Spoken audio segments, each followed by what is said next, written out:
Hello vinyl community, welcome back. For this video I wanted to give a brief tour of my stereo system. I know those videos seem to be pretty popular. I enjoy them too, they're a lot of fun.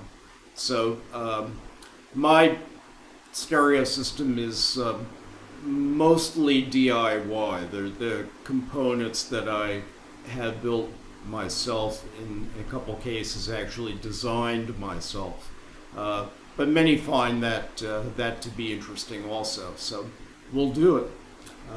My listening position is right here. It's our living room, is where it's set up. Welcome. Let me show you my system.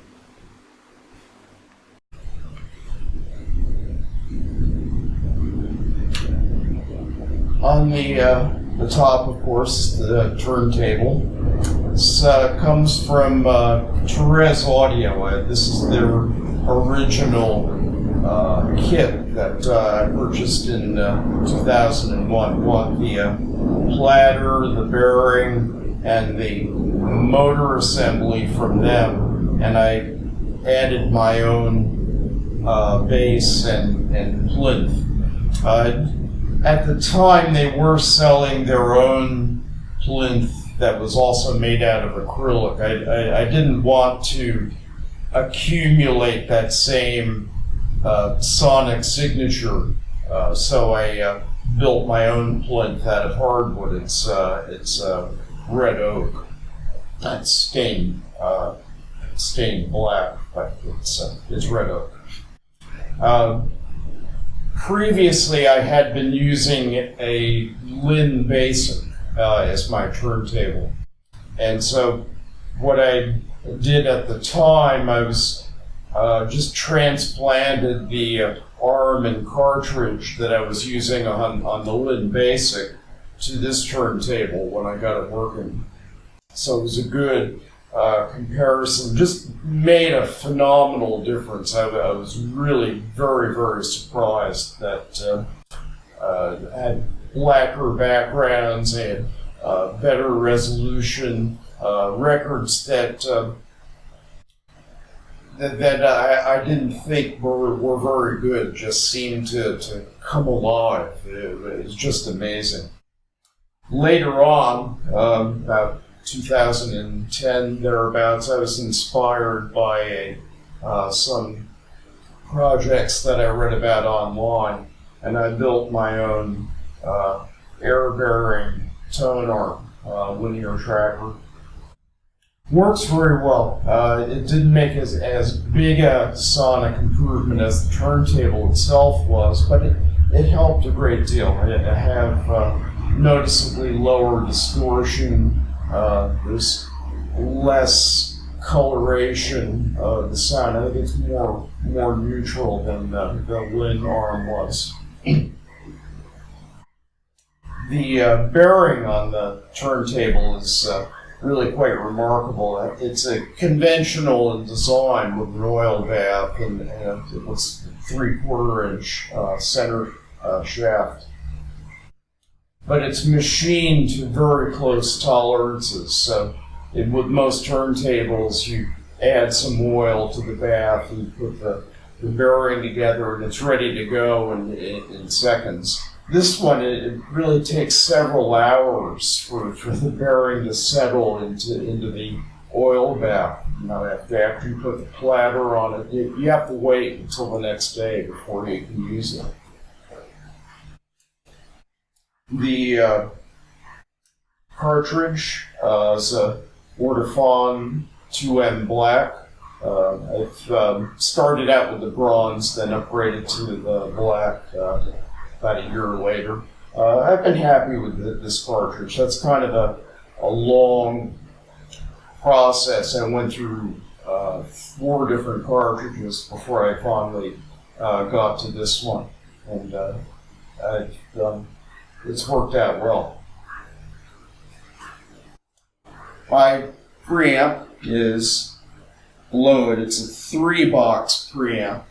The power supply is on the very bottom, and then phono preamp, and line stage on the right.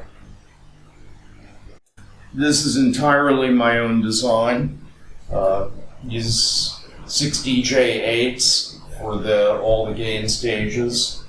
I've had very good success with the mu follower circuit. So in my phono preamp, this is the third preamp that I built.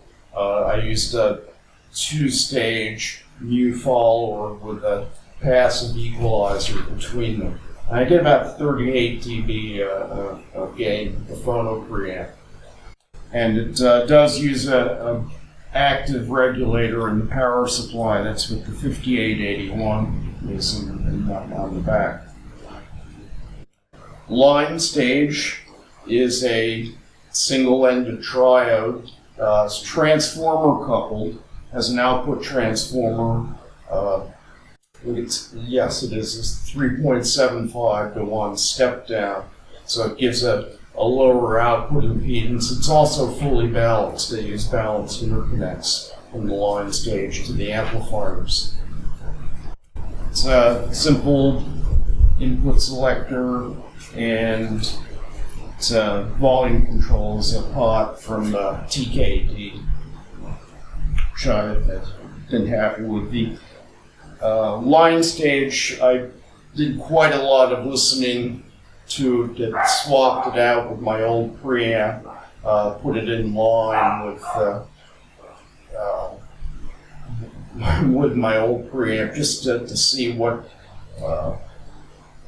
if I could tell the difference with it being there or with it not being there. It turned out to be, it's very transparent. It doesn't really have much of a signature of its own. In the middle of the rack is my digital front end. The DAC right here is from Twisted Pair Audio, just a board that you buy, and I put it in my own chassis. Did not use their analog stage. They had an active current to voltage conversion board. I'm sure it's very good, but I used my own. Used a transformer again with a passive I-to-V. That's the only change I made. Has a USB interface which attaches to the Mac Mini below it, which I just use as a music server.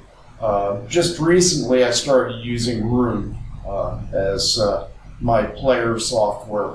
Autovana I used before. I like Room. I like the metadata features of it. It's very good. For the power amplifiers, these are also my own design, monoblocks, obviously.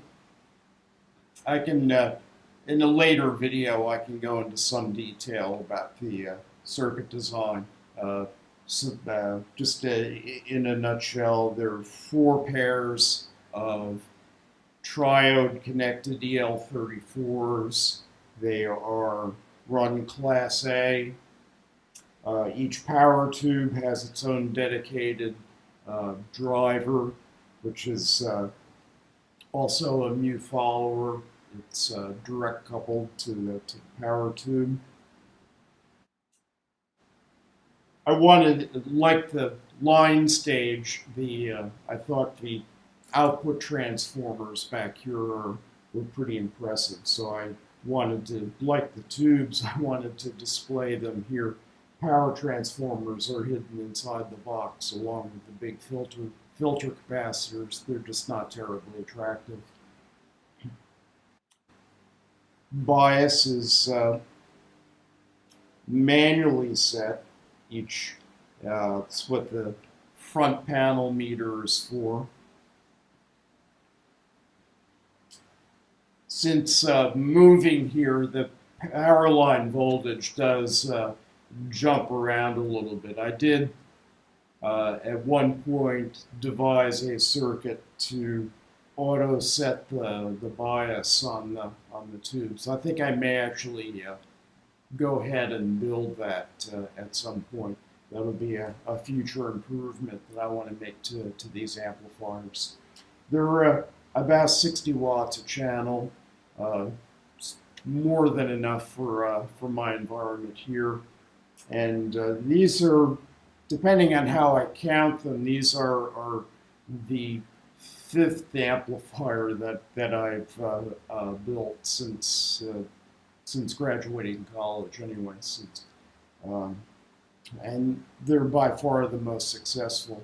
And I do have a solid state amplifier. It's a Bryston 4B that I swap in occasionally when I'm working on these. And it's also been my baseline reference over the years. Anything I build, I compare it to the Bryston and to each other, and carefully listen to it. Not all of everything that I've built has been entirely successful. These I have been happy with, though, and they've been reliable too. I'm still using the original set of output tubes for the last 6 years.